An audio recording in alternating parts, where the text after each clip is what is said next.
لو شاب اتقدم لك، شاب محترم وصغار في السن وعسل، اتقدم لك حين حال، هتوافق عليه؟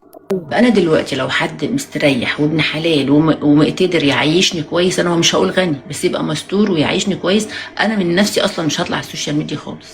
ما هو ايه الغرض من الطلوع على السوشيال ميديا؟ نقرا فاتحة كده. يلا.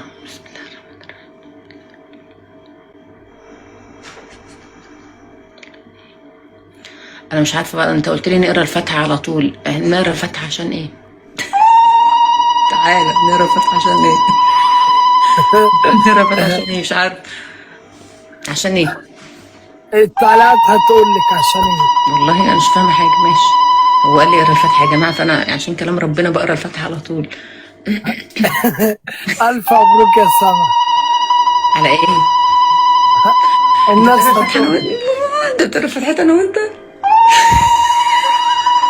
حرام عليك. انا مش قرينا مركزه فاتحة كده. والله ما مركزه معاك.